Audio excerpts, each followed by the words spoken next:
Module 11. Communication. In this module, we will look at communication approaches, methods and engagement, communication barriers and channels, and finally, communication planning. Cognitive biases, the human dimension in communication. Human beings do not behave as robots, and the complexity of human interaction means that it is impossible to simply send and process factual information alone. Senders and receivers overlay their own experience and meaning at every stage of an interaction, so any message being communicated will contain more than just facts and raw data. This adds to the noise that can get in the way of effective communication. An individual's interpretation of the world is entirely unique and is affected by the way they process information. The brain can only absorb a limited amount of detail through the senses in any one moment. To avoid becoming overwhelmed, the brain filters information. Examples of this include using a rule of thumb or an educated guess. This helps with problem solving, making decisions, learning and discovery. However, shortcut processing can easily lead to misunderstandings, incorrect assumptions, and biased thinking.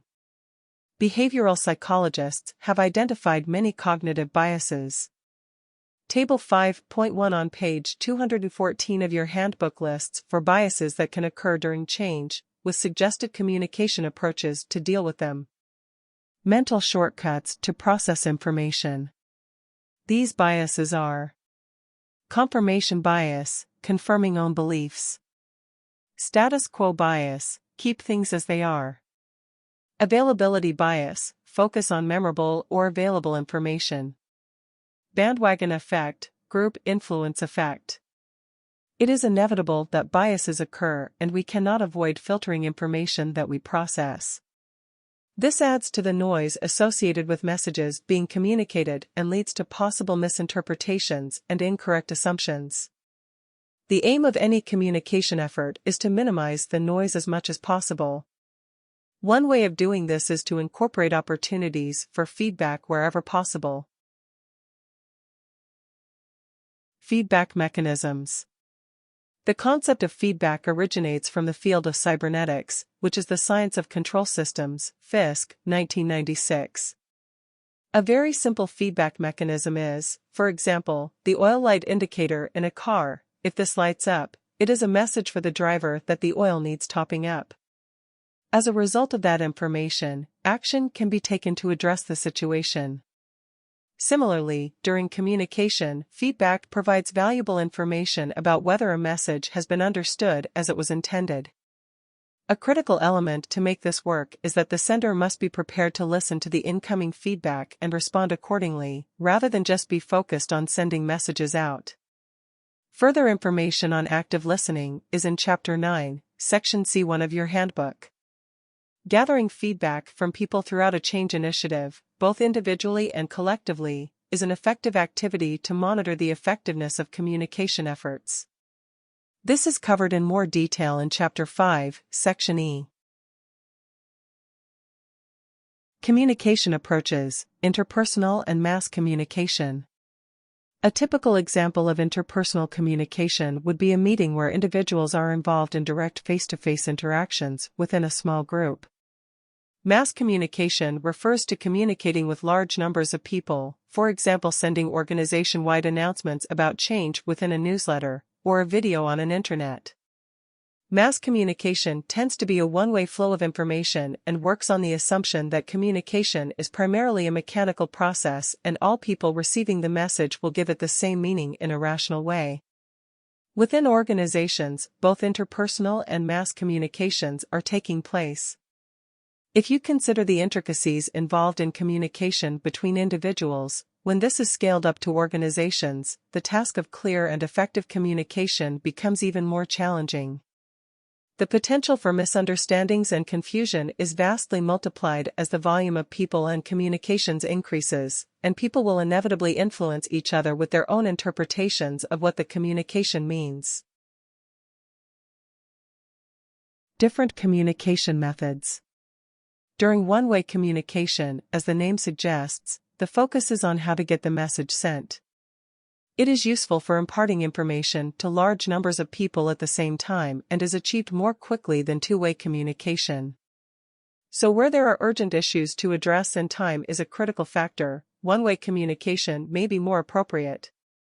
However, this approach can leave people feeling as if change is being done to them, as it does not provide them with an opportunity to clarify misunderstandings or voice their concerns. Using one-way communication works well when the purpose is simply to inform and share information. The problem comes when this approach is used alone, with an expectation that it will get people involved and enthusiastic about a change initiative. There is a big difference between informing people and getting them fully engaged and committed to change. Two-way communication, on the other hand, incorporates a flow of information between the sender and receiver so that there is an opportunity to have a dialogue and gain feedback. Genuine two-way communication allows for more than just checking messages have been received as intended. It encourages fuller participation in decision-making and enables people to shape the approach to change. This goes a long way to gaining fuller participation and buy-in from people, which is fundamental for ensuring changes can be sustained. Role of communication in achieving engagement. The AIDA awareness, interest, desire, action model is one way of representing the steps along people's journey. Awareness. This step is about capturing attention to increase awareness of the change and to highlight its importance.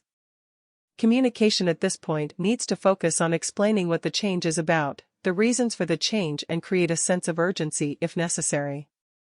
This step is about informing people and can use a one-way approach to get the information out to people quickly. Interest. People become more interested when they understand what the change entails. Communication should provide more specific information that is relevant for this audience, focus on the benefits and how it will help them. To aid their understanding of the change, they must have the opportunity to ask questions and have these answered in a way that is credible. So it is important to think about who does this communicating, and the messages must be consistent across the people involved in communications. Two-way forms of communication are more appropriate at this stage, such as forums and discussion groups. Desire. At this point, people move beyond waiting to be told about the change to engaging in thinking about it for themselves. They are more open to the idea of this change and the possibilities it could bring from them. Communication messages should be clear about where they can find out more information and how they can become involved. Make it easy for people to get involved. For example, if people have been asked to provide feedback and ideas about proposed changes, do they know how they can do so, and is this method accessible for them? There is no point in saying log on to the internet to send us your comments if they do not have easy access to the internet. Action. By this stage, they are committed to taking action. They move beyond thinking about the possibilities for them and want to have a meaningful role to play in change. Their active engagement should be encouraged through more participative, two-way forms of communication such as workshops, and they can be asked to play an active role in making change happen. The advantage of a marketing approach to communication is that it focuses on the people at the receiving end. Designing communications in this way will help people to travel along the change journey and make shifts in their attitudes and ultimately behaviors. Phil and Jameson, 2006. A possible disadvantage is that it can be used in a mechanical way, with insufficient opportunity provided for feedback. In this situation, the audience can become targets to be persuaded, rather than people who can genuinely contribute to the change effort by providing valuable input and helping to shape change. The role of sponsors and leaders of change.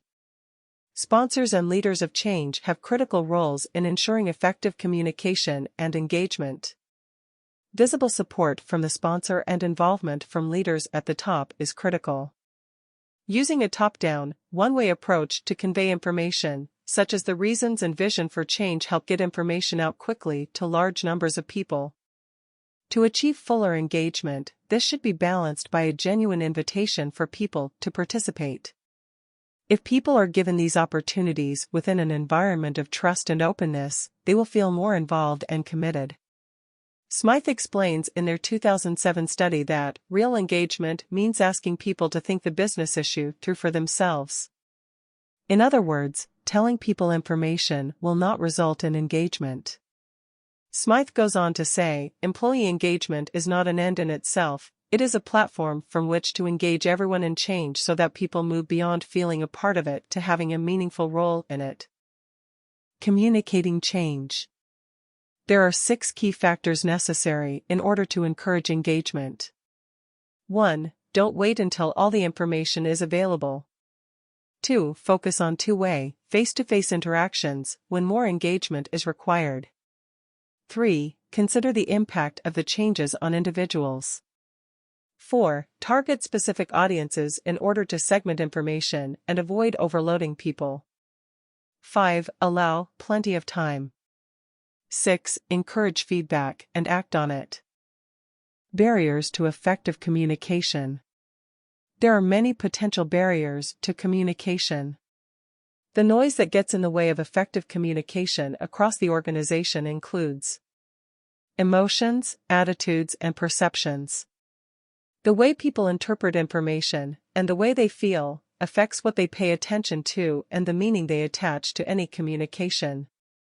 There can also be issues around credibility. If the organization has a history of managing change badly, there will be more cynicism and negative feelings towards any change proposed.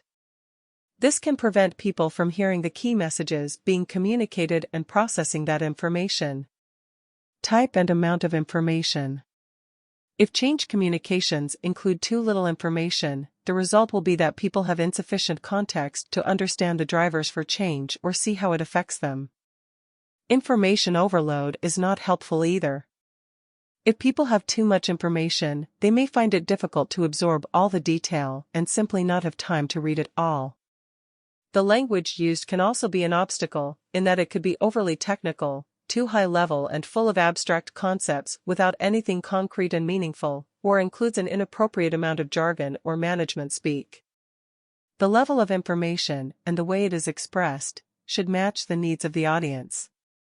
Cultural, social, and organizational. Where the workforce is very diverse, big divides can exist between management and employees, or between different divisions. This creates a them and us culture, which inhibits exchange of ideas and sharing of information. A very hierarchical organization, with rigid and bureaucratic reporting structures, will make the free flow of information between teams and business divisions much more difficult. It also potentially delays important communication being filtered through the different levels. Organizational cultures with a very directive approach rely on senior management making the necessary decisions and telling people what needs to be done. This can also lead to unnecessary delays and a potential communication vacuum. For more information about change and the organization, see Chapter 1, Section C. Improving communication effectiveness. 5 Best Practice Guidelines. 1. Identify clear messages appropriate for the audience. Communication needs to remain focused on the main objective and key messages, rather than diverting into too many directions. Uncertainty and confusion arises from an abundance of information that is difficult to interpret, or appears disorganized or paradoxical. Lewis 2011. The language used should be relevant for the audience.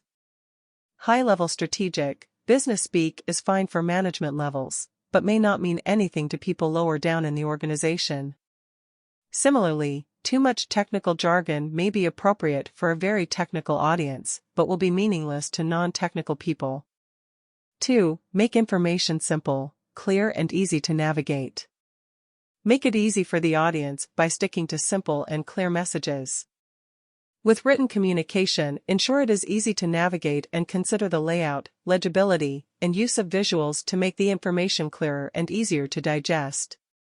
Legible messages are more credible and more likely to be taken seriously. Smith and Mounter, 2008. 3. Use an appropriate tone and style. Choosing the right tone and style is important as it reflects your attitude towards the audience. It indicates whether the relationship with the audience is intended to be more formal or more friendly and personal. Generally, this reflects the culture of the organization, but it should take into account the type of change you are aiming to bring about. 4. Cater for different personality preferences.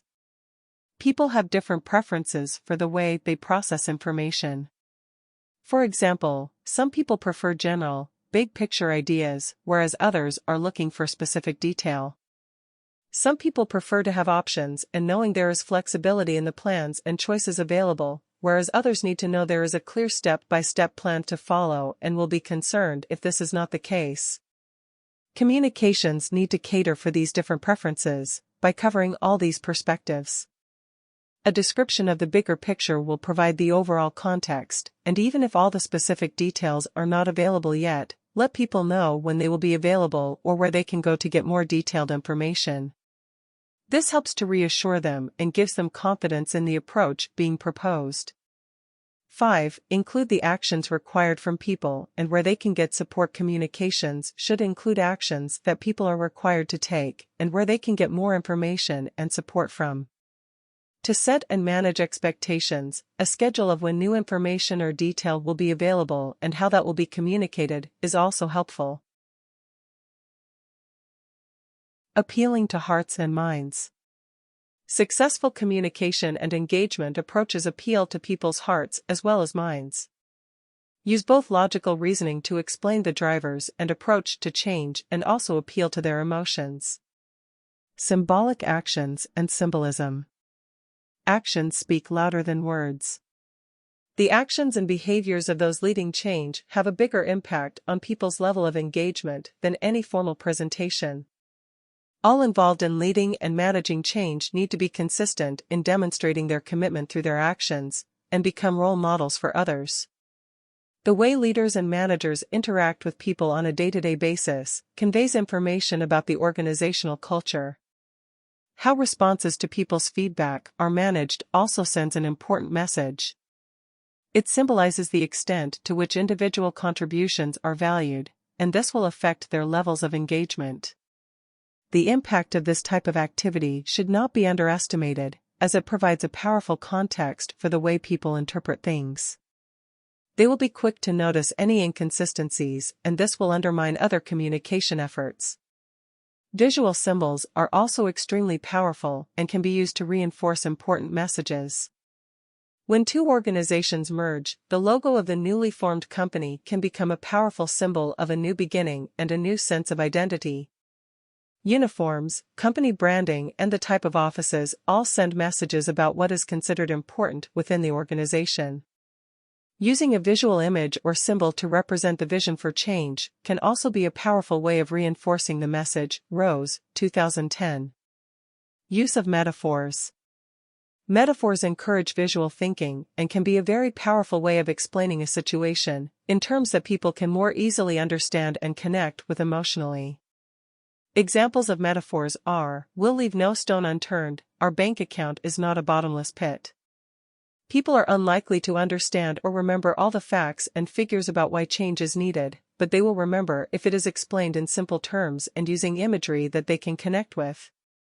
This makes the messages much more memorable and likely to be repeated. However, they need to be chosen wisely. If they do not represent the situation or are not easily understood across the audience, they can cause confusion and have a negative impact. Use of narrative and storytelling. In general, organizations and the people within them tend to focus on analytical thinking. This approach may help with appealing to people's minds at a rational level, but it does not engage them at a deeper emotional level. Using stories and narrative is a useful way to do this, because our brains need to be actively involved in making sense of stories. Two things are happening when people hear stories: they are imagining what? Use of narrative and storytelling. In general, organizations and the people within them tend to focus on analytical thinking. This approach may help with appealing to people's minds at a rational level, but it does not engage them at a deeper emotional level. Using stories and narrative is a useful way to do this, because our brains need to be actively involved in making sense of stories. Two things are happening when people hear stories: they are imagining what is happening within the story and analyzing the content for information. This satisfies the needs of both the left side, focusing on logic, and the right side, focusing on creativity, of the brain. Stories are helpful in preparing people for change, as they are a way to describe the future and imply a route for how to get there, without going into specifics or too much detail. In fact, stories work best without too much detail, as there needs to be room left for the listener to add their own meaning in order to connect with the story. The most important thing is that the audience is able to relate to the story. This table lists the characteristics of stories that can be used for getting people engaged with change. Let's look at the key characteristics of a story for change, coupled with an example of each. 1. Reach a resolution that addresses a problem, the example being the merger was successful and went smoothly. 2. Overcome a challenge successfully, example, the two companies had very different cultures. 3. Have a clear key message, which is the main point of the story. Example, each company has their speciality and strengths, but together they are much stronger, offer better service and have more opportunities. 4. Use rich sensory language to make it come alive. The example is describe some of the characters involved, the angst they felt, their thoughts and concerns. 5th and finally, move people to action. Example, be clear on what they should do next, e.g., get involved in the forums to offer your ideas. Take some time to work through the following question. Bearing in mind the different communications approaches and the barriers to effective communication. How can these be used effectively to achieve an emotional connection when communicating change down through the different levels of an organization, for example? Directors/senior managers. Middle managers/departmental heads. Team leaders/operations staff. Customers/service providers. Communication channels. During any change initiative, there will be a diverse range of people with differing communication needs. Change managers need to understand the many different means by which communication can take place, so they can use the most appropriate mechanisms to achieve their communication objectives. These mechanisms are referred to as communication channels. An effective communications approach recognizes the strengths and weaknesses of different channels and uses them appropriately to ensure effective communication occurs during change, whether that is top-down, bottom-up, or across the organization. Different types of change initiatives need differing levels of communication and engagement.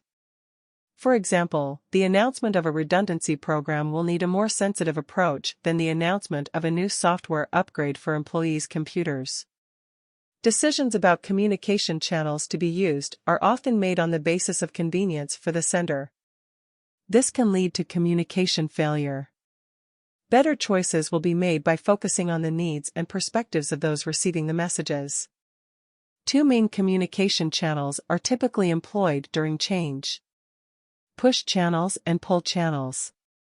Push channels allow information to be sent out to people in a one-way direction, for example. A notice board. Useful for making announcements. Pull channels allow people to access or pull information when they want it, and when it is convenient for them, for example. The Internet. Useful for providing access to information when needed. Lean or rich communication. A channel is termed rich or lean depending on the following factors. Interactivity. Does it allow quick response, conversation, and the chance for interaction? Examples of richly interactive media are those that allow conversation in real time, such as face-to-face meetings, workshops, video conferencing, instant messaging, social media tools, and even the regular telephone.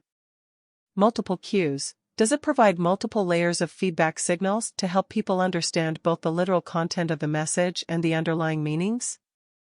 Does the channel convey nonverbal cues, such as emotion and feelings, tone, or gestures?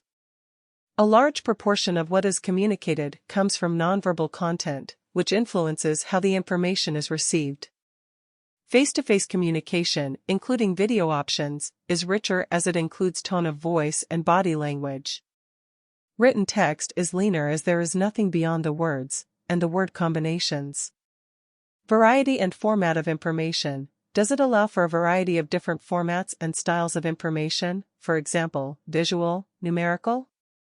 Different people respond to and process information in different ways. ECMH, Chapter 9, Section A 3.2.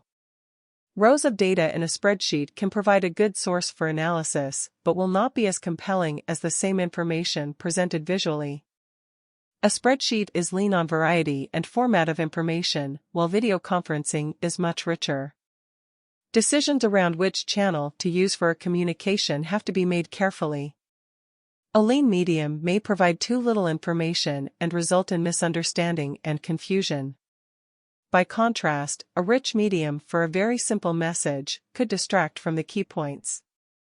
For example, alerting people that the car park will be closed over the weekend does not need a face-to-face meeting. Equally, relying on email to communicate major organizational change would be completely ineffective. Fostering collaboration. During any change initiative, there is a need to bring groups of people together, to share information, exchange ideas and generate solutions to challenging issues. Groups can be brought together in larger numbers or in smaller, more informal settings. Larger gatherings, such as world cafes, are built around the metaphor of cafes with their relaxed conversation. There are several design principles for these. Set the context, create a hospitable space, explore questions that matter, encourage everyone's contributions, connect diverse perspectives, listen together for insights, share collective discoveries. Another example of larger group gatherings is open space technology. This can be thought of as a structured way to encourage ad hoc conversations. The approach is sometimes called self-organizing meetings. It has been used for groups ranging from 5 to 2,000 people. There is little or no technology involved. The originator of open space technology, Owen Harrison, has stated that there are 3 principles and 1 law.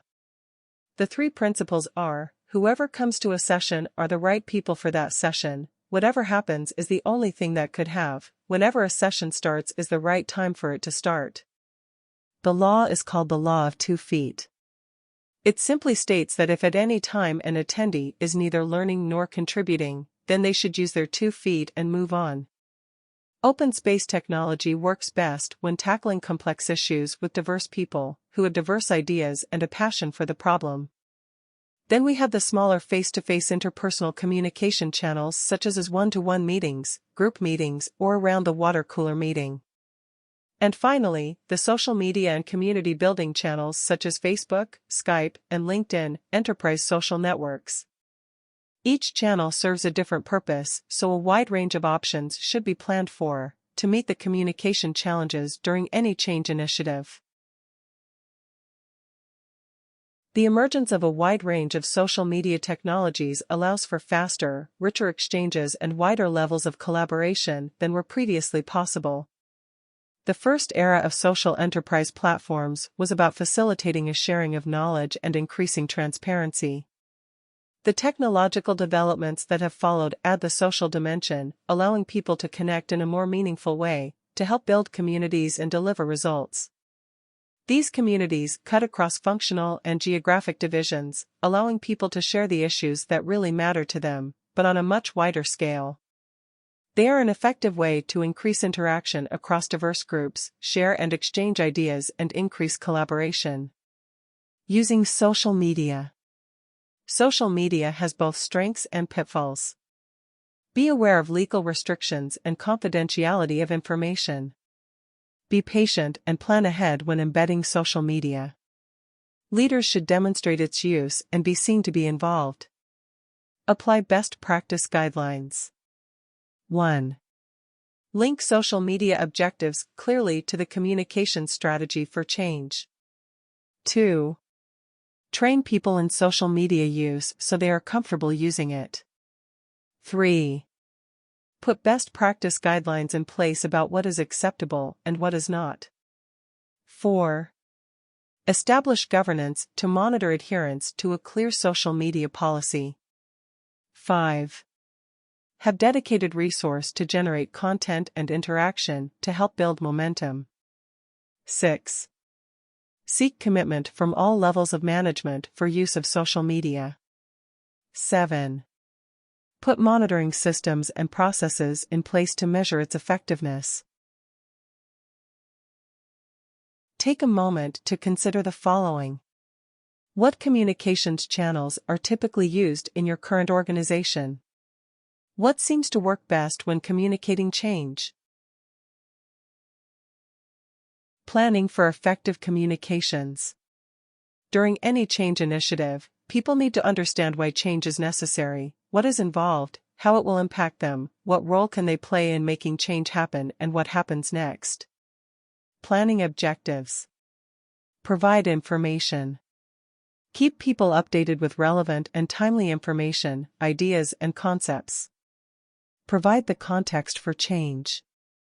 People need to understand the bigger picture surrounding the changes and be able to relate it to their own situations.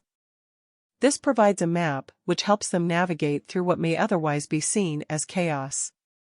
Engage people. Allowing them to develop a shared understanding, exchange ideas, relay concerns, and contribute to making change happen. Evaluate and gather feedback, check how communication is being received and whether it has been effective. Communication planning framework. Consistent communication that is impactful and effective in supporting a change initiative requires thorough planning and focus all the way through. This figure shows a framework for communication planning. It starts with defining and agreeing an overall communication strategy that clearly outlines the objectives and approach required to support the change initiative. This is used as a basis for a communication plan, which sets out how the strategy will be achieved, in terms of who will deliver, what, when, how, and to whom. Communication activities then follow in line with the plan, and suitable measures are put in place to check that the communication efforts are achieving the desired impact. See Section E on page 251 of your handbook for more on monitoring and evaluation of communication activities. Communication strategy. A communication strategy outlines how the communication objectives for the change initiative will be met and helps guide and keep activities focused. These 7 steps can be used to develop a communication strategy. 1. Understand the organizational context, why we're doing it. What is the nature of the targeted change, the culture and environment, why it is happening, what are the drivers and expected benefits, how ready the organization is for change. 2. Analyze the stakeholders who we're communicating with. Identify the different groups impacted, where these people are in terms of their awareness, understanding, attitude to change and levels of resistance. What their key concerns are, how the change is likely to impact them. 3. Set communication objectives, what we want to happen. Consider what each audience needs to know, think, feel, and do as a result of the change, before defining the communication objectives for each group.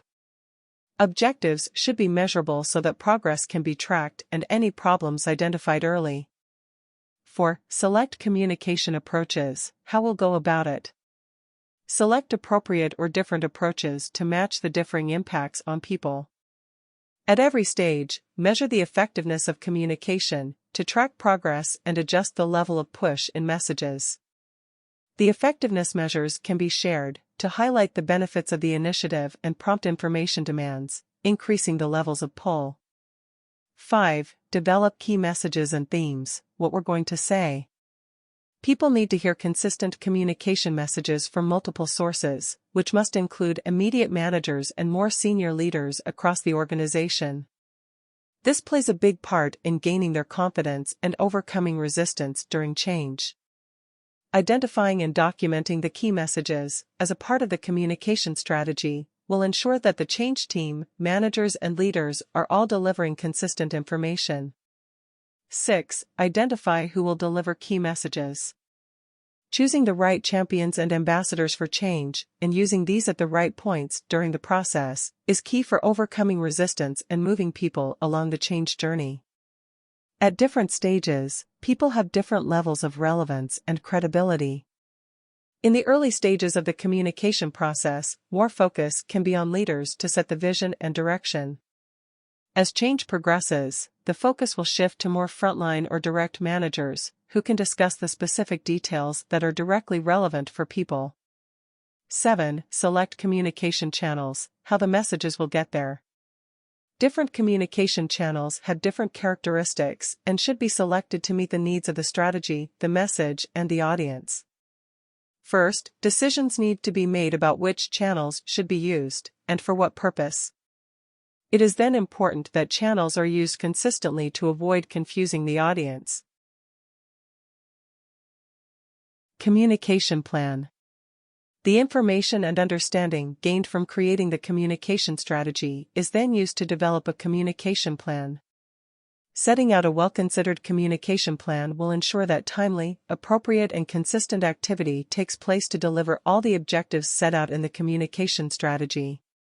It shows who is going to deliver what, when, to whom, and how that will be measured. To further understand the content, refer to Figure 5.12 on page 249 of your handbook, which shows an example extract of a communication plan. It can be difficult depicting all the necessary information, especially the detail of the activities and their timing. If this is the case, information from the communication plan about the activities and their timing can be shown separately in a communication schedule. To help explain the content, refer to Figure 5.13 on page 250 of your handbook, which shows an example extract of a communication schedule. Take some time to look at these headings to develop a communications plan outline for a change initiative. Consider your target audience, objectives, your key messages, activities, responsibility, timing, and measures. End of module. In this module, we have covered communication from many different angles. We have looked at different types of communication and the advantages of each, the importance and purpose of communication in relation to engagement. We have looked at potential barriers to effective communication and how to plan an effective communication strategy.